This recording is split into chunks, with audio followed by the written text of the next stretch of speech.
Riverside is a quiet small town 5 miles north of Kansas City, but in the 1920s it was a popular hangout for some members of the mob. Riverside was about to play a major role with the mob by way of Tom Pendergast. Pendergast will open a horse track there that would allow a form of gambling with donations and refunds. It would ultimately weave a tale of murder with the Union Station massacre involving Pretty Boy Floyd and ties to the Green Hills Club and the Cuban Gardens. Riverside Park would become Pendergast's plaything and probably a way to launder mob money. From 1926 to 1939, Pendergast, with the help of his friend, John Lazia, controlled all of Kansas City.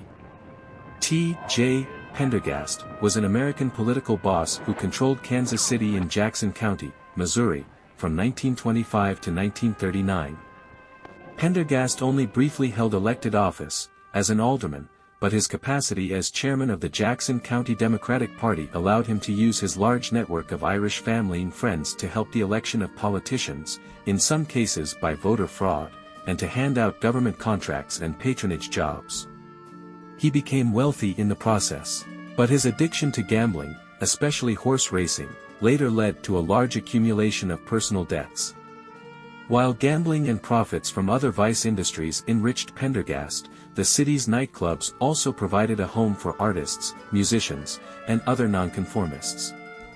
For example, jazz musicians who would become nationally known, most notably William Count Basie, Benny Moten, and Charlie Parker, played in Kansas City clubs during the period when Pendergast oversaw the city's nightlife. While many in other cities waited in soup lines, workers in Kansas City were kept busy. Some projects were the Municipal Auditorium, Nelson Art Gallery, Jackson County Courthouse, City Hall, and the Power and Light Building. This brought out businessmen who skirted the law, such as John Lazia, who opened the luxury restaurant, Cuban Gardens, as fronts for casinos. The Supreme Court interpreted a law that declared that a certificate, FORM, of betting in a horse race was legal. This meant that a race fan could contribute some money to improve the breed. The Fairfield Kennel Club had put up their Greyhound dog track for sale, which sat just on the Clay County side. The quarter-mile track had been known as the Fairview Kennel Club, and word got out in 1926 that some people were interested in purchasing it. Soon a group of Pendergast's associates formed the Riverside Park Jockey Club and took over the Clay County track in late 1927. This became known as Pendergast's track. It would be moved into Platte County, Riverside 5 years later in 1932. The Fairview Kennel Club's grandstand could seat 6,000. The grandstand, track and other buildings went through remodeling in 1927, with the first race set to begin June 7, 1928. As part of the remodel, the track was enlarged to a half-mile. It also featured a railroad spur by the stables so horses could be brought in by train. The grounds contained restaurants, snack bars, and beverages. Race season was only twice a year, in late June to early July and again in late August into early September, and averaged a total hour. Kansas City was like the Midwest version of Paris. You could buy, sell, and drink it here as long as the establishment bought their liquor from Pendergast's liquor warehouse, which was called the T.J. Pendergast Wholesale Liquor Company.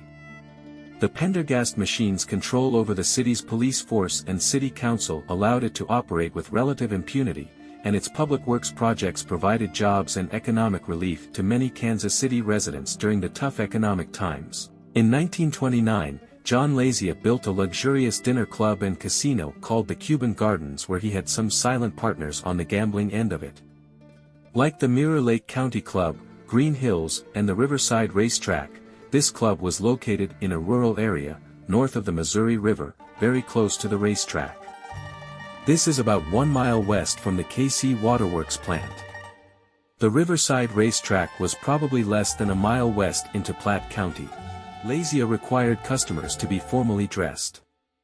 Like any respectable speakeasy, a new customer had to have a connection to gain admittance. The staff was all sharply dressed. A close look at some revealed a gun in their waistband.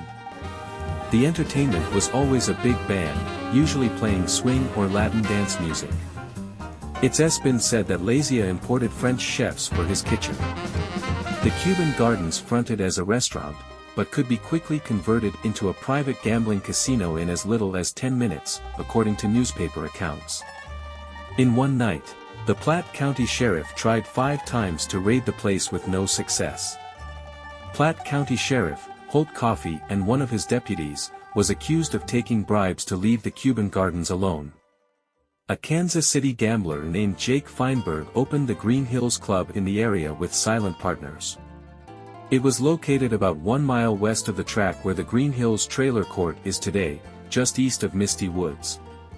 It operated the same way as the Cuban Gardens and survived a few years before being raided by the FBI.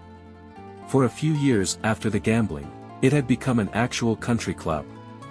It would eventually catch fire, killing a young boy, and was destroyed, and the remaining structure was removed. One day early in 1922, Mike Pendergast, the younger brother of Tom Pendergast, called Harry Truman's store and asked Truman if he would be interested in running for political office.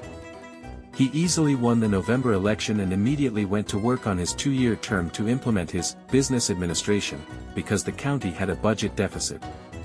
As Eastern District Judge, Truman proposed selling off some of the Jackson County automobile fleet and cutting the number of county deputies. The 2 men responsible for shaping the criminal underworld in the Kansas City area were John Lazia and none other than Tom Pendergast. Kansas City authorities did not make one single alcohol-related felony arrest during all of Prohibition. In June 1933, a local gang leader, Vernon Miller, requested several gunmen to free a bank robber, Frank Nash, who was being transported by train through Kansas City on June 17. The plan was to ambush the law enforcement escort at Union Station in Kansas City and to free their prisoner. Lazia reportedly provided Miller with Adam, Eddie, Richetti, and Charles, Pretty Boy, Floyd, a notorious bank robber. The Union Station massacre resulted in 5 deaths, 4 law enforcement officers and Nash. On March 1, 1933, a judge orders the Interurban to close March 10. In the earlier days of the track, people depended on it for transportation as most didn't own cars. Over the next 5 years most now had cars, making the Interurban not their main mode of transportation. In 1934, Lazia was arrested on charges of federal income tax evasion. Even Pendergast couldn't help Lazia navigate the federal charges he was now facing. The tremendous public outrage over the shootout convinced the Pendergast machine that Lazia had become a liability that needed to be eliminated. Without his political protection, Lazia was indicted for bootlegging, illegal gambling, and tax evasion. Lazia eventually pleaded guilty to tax evasion and was sentenced to 1 year in prison. Less than 5 months after his arrest, while he was out on bail, Lazia was shot by unknown assailants upon returning to his home from the Lake Lotawana area. His wife, who was also present during the attack, escaped unscathed. At Lazia's funeral, he was laid out in a silver-lined copper coffin in the dining room of his sister's house at the corner of East 55th Street and Tracy Avenue. The funeral's organizers spent $40,000 on the event, and more than 10,000 mourners came and paid their respects that night.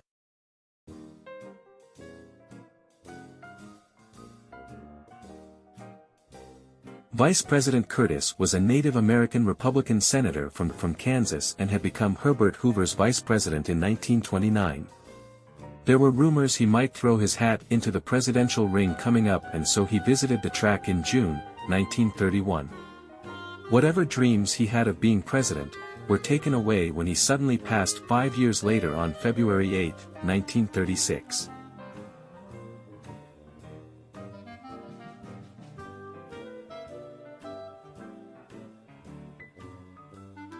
There was a major setback when on May 10, 1932, the grandstand caught fire and completely burned to the ground with only 17 days before opening day.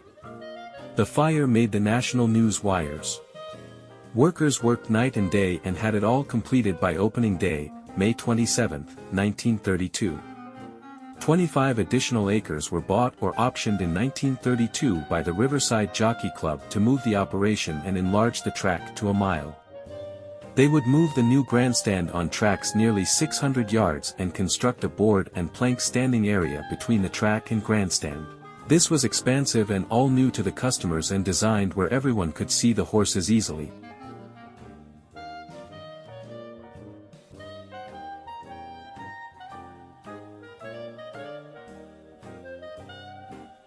It was ready for opening day, June 7, 1933. An estimated 17,000 came to the new facility. This was a different place than visitors had been used to between 1928 and 32. And Pendergast's idea was to have something new and fresh each season to encourage visitors to keep coming out. Pendergast also purchased a farm in Clay County which he outfitted as a stud horse breeding facility. A sizable clubhouse was built at Turn 1 and would be named the Jockey Club. It had 2 floor levels and wide verandas where members could sit and watch the races. It had its own betting windows and the ground floor had an assembly room. The Riverside Jockey Club also paid to have the road from North Kansas City to the track rebuilt into a 2-lane concrete road that would be over 2.5 miles and doubled the flow of traffic in and out. This made Riverside one of the first communities to have a paved road that we now call West Platte. Behind the backstretch were 17 horse stables that could house as many as 800 horses where each was 200 feet long. On December 16, 1936, the Missouri Supreme Court declared a St. Louis dog track illegal, not long before it would impact Riverside. Judge Atwood said, "A bet is a bet by whatever name it is called." The track manager, William P. Kane of San Francisco, would later contend that the track had lost money in its last 2 years and the funds weren't there to improve the track. There was an apparent lack of public interest mostly due to the Supreme Court. Ironically, Pendergast is said to have had a gambling addiction. In late summer 1935, it was reported Pendergast had wagered $2 million and had lost $600,000 of that. Which in today's numbers would be a wager of $44 million and losing $13 million of it. In 1936, Tom was attending the Democratic National Convention in Philadelphia, Pennsylvania, when he suffered a severe heart attack. On follow-up, it was discovered that he had colon cancer requiring surgery. Afterwards, his health declined overall. Then when the track could not gain interest in a 1937 fall season, it was decided the last race would be held July 4th. In 1936, a routine IRS inspection of the accounts of a now-dead partner of a legal firm turned up receipts of checks totaling $100,500 received from several insurance companies. This accidental discovery set an investigation in motion. When it was completed in 1939, Pendergast was prosecuted for failing to pay taxes on a bribe received to pay off gambling debts. Pendergast served 1 year of his 15-month term at the U.S. Penitentiary in Leavenworth, Kansas. He was then released with 5-year parole for good behavior with a requirement not to engage in politics. He also was required to pay $430,000 in back taxes, penalties, and interest and a $10,000 court fine. Afterwards, after the park closed, most of the land reverted to its owners, since those were on a yearly lease. The first casualty was the grandstand, which was demolished on August 1, 1941. The tack shop and indoor practice track wouldn't go for another 52 years from the flood of '93. That building had become known as the Old Rancho.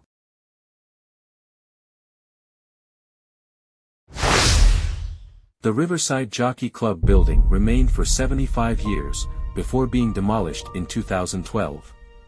Over the years, it had been an apartment complex, storage, and auto repair.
$10 to win. Lucky Dan, third race at Riverside.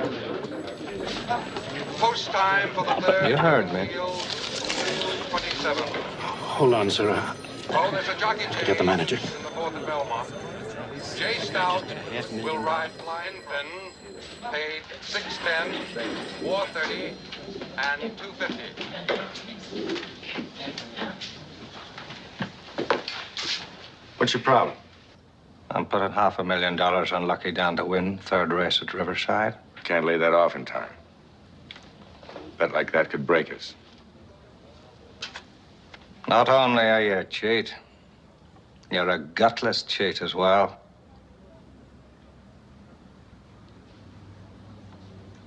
What are the odds? 4 to 1. Take all of it.